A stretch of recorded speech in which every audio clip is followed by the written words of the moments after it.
आप सभी का Awasthi Ayurveda anatomy yoga and spirituality channel पे स्वागत है। हम लोग गुरुजी के साथ एक गेस्ट लेक्चर देने जा रहे हैं, जहाँ पे गुरुजी लेक्चर देंगे और मार्ग का सदुपयोग करने के लिए अब हम गुरुजी से एक प्रश्न पूछते हैं जो BMS, MD और PhD के छात्रों को अधिक उपयोगी होगा, क्योंकि मर्म विज्ञान पर रेफरेंस बुक है गुरुजी की। तो गुरुजी से हम एक प्रश्न पूछना चाहते हैं कि ये जो सुश्रुत ने क्लासिफिकेशन किया आधार क्या था, क्योंकि वो डीपली जो है मर्म के क्षेत्र में कार्य किए हैं, तो उनका जो विज़न होगा वो हम लोग के लिए यूज़फुल होगा। तो professor JN Mishra, farmer head state Ayurvedic college Lucknow. पहली बात तो ये है कि मर्म एक्चुअली है क्या। तो इफ़ यू ट्रांसलेट दिस मर्म इनटू इंग्लिश, तो मर्म का मतलब है essence, the main concentration of the point. मर्म is also associated with the trauma, अभिघात। और अभिघात का परिणाम क्या हो सकता है, उस बिंदु पर संभवतः सुश्रुत ने विचार किया। और विचार करते समय उन्होंने ये भी बिंदु अपने उसमें स्टडी में लिया कि क्या एनाटॉमी इसकी जो है ये रेलेवेंट हो सकती है इस मर्म विज्ञान से या नहीं। जहाँ तक क्लासिफिकेशन की बात है, तो कोई भी ट्रॉमा या अभिघात, या आपने कोई प्लांट सर्जरी की, उसमें कुछ ही बिंदु इम्पॉर्टेंट हैं, जिसमें सबसे पहला इम्पॉर्टेंट है वो है साइट ऑफ द इंजरी।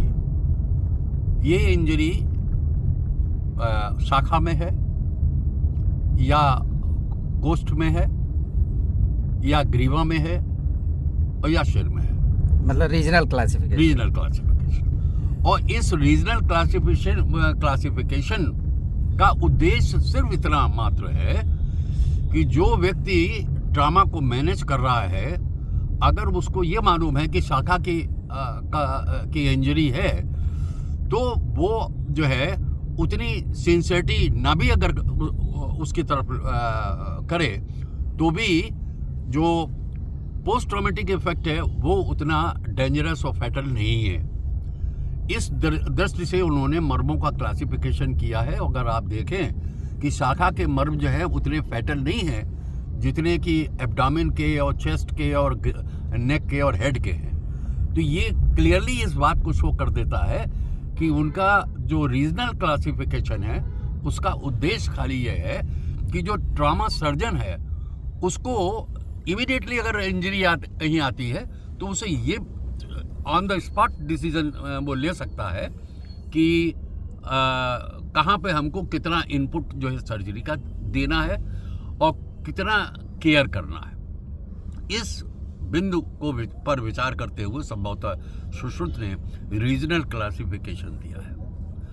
अब कोई भी ट्रॉमा अगर होता है, तो पहला बिंदु ये हो गया कि रीजन, किस रीजन में चोट लगी है और किस रीजन में चोट लगी। उसके बाद जो दूसरा बिंदु आता है कि कौन सी रचना का अभिघात हुआ है, सिरा का हुआ है या मांस का हुआ है या जो है दूसरे टिश्यूज और लिगामेंट्स है, बोन्स हैं, संधि है।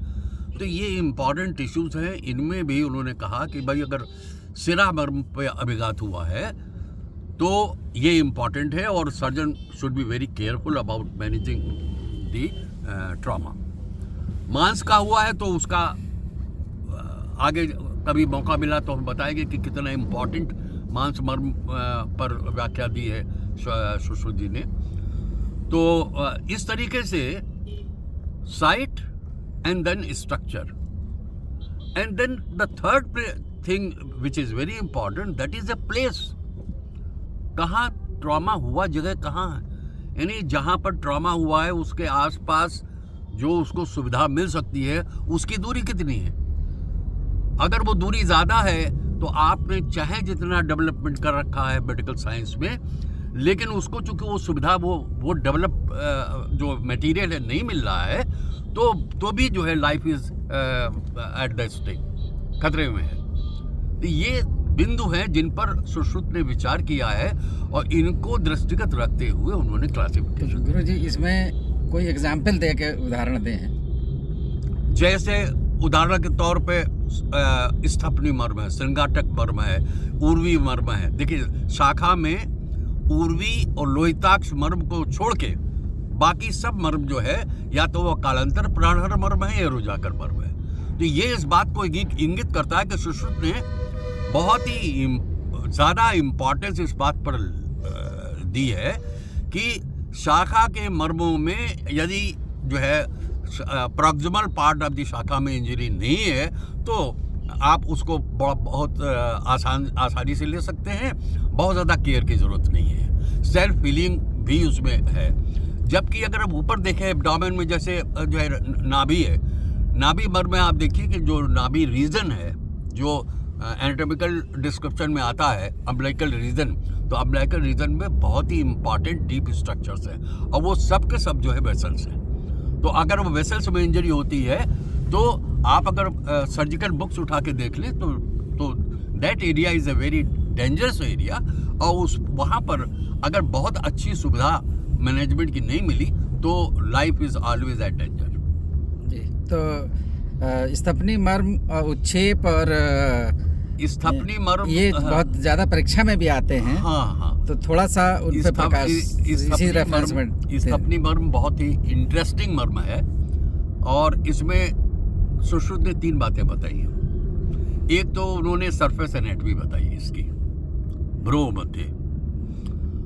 दूसरा उन्होंने बताया कि जो रीजन कौन से रीजन में है, तो रीजन में ये हेड रीजन में है।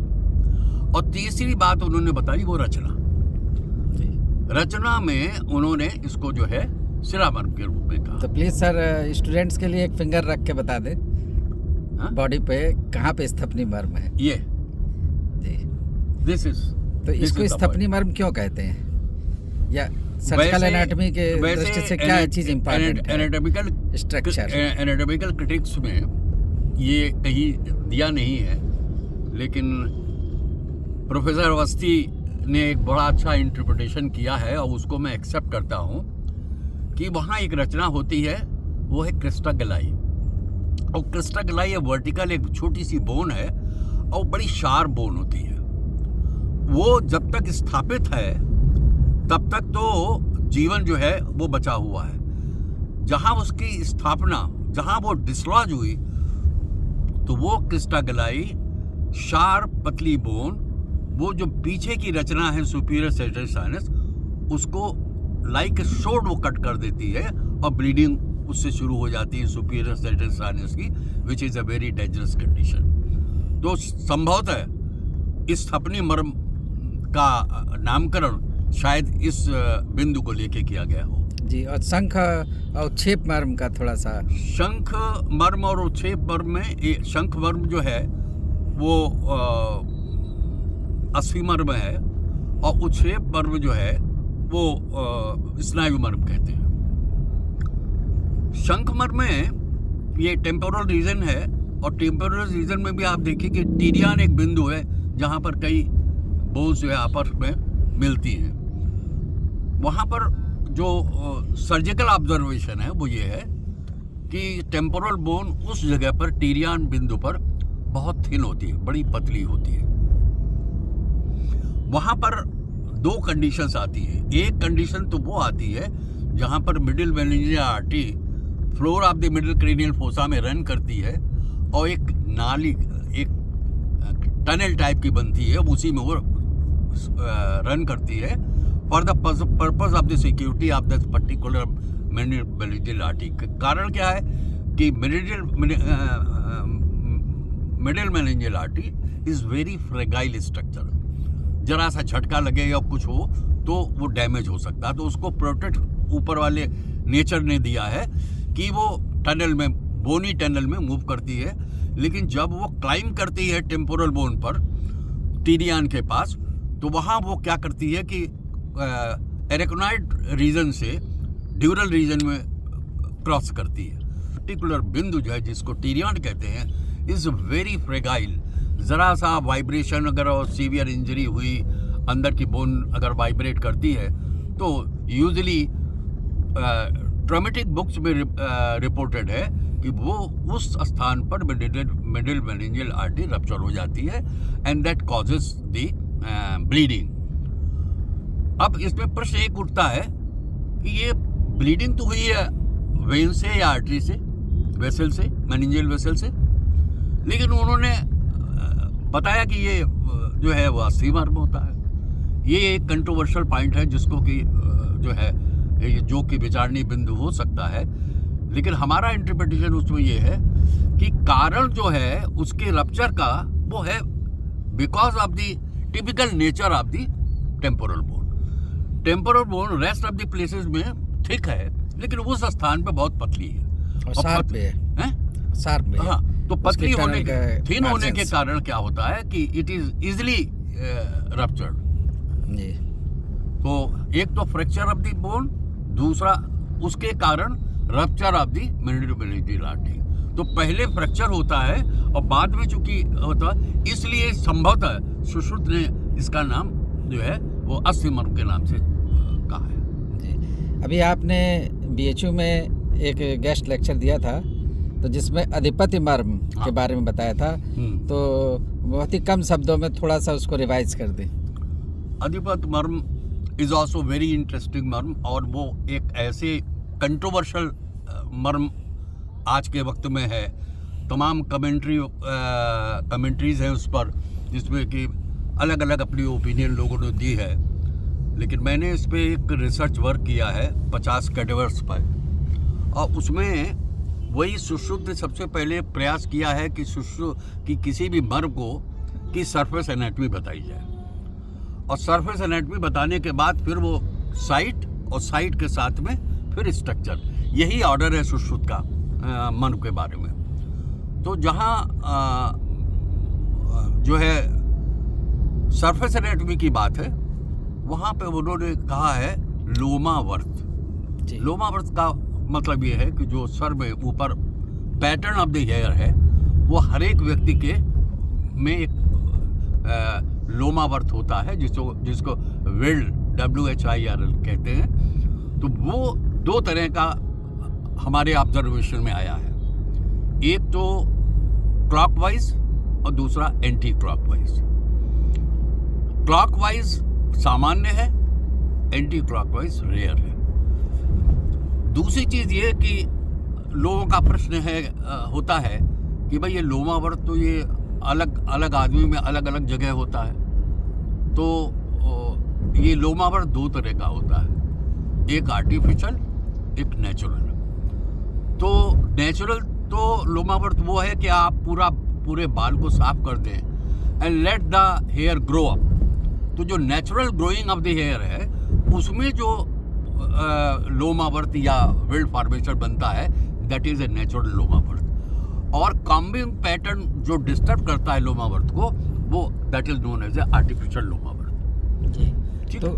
तो हमने जो क्या किया कि इसी में एक ट्रेफाइन रॉड जो है पियर्स की आफ्टर आइडेंटिफिकेशन ऑफ द लोमावर्त, और जब वो हम पियर्स करते हैं तो हमने उसमें ये ऑल दी कैडेवर्स में ये पाया कि ये पियर्सिंग रॉड जो है वो एक पर्टिकुलर बिंदु है जहाँ पर जाकर के वो स्ट्राइक करता है और पियर्स करता है, and that point is not described in any anatomical book, it has been described in the anthropology book, and that is ओबिलियन।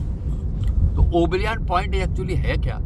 ओबिलियन point जो है, जो इंटरपैराइटल सूचर्स हैं, वहाँ पे हम देखते हैं कि पैराइटल एमिसरी वेन जो है वो पैराइटल एमिसरी फोरामेन के थ्रू सुपीरियर सैजिटल साइनस को ज्वाइन करती है।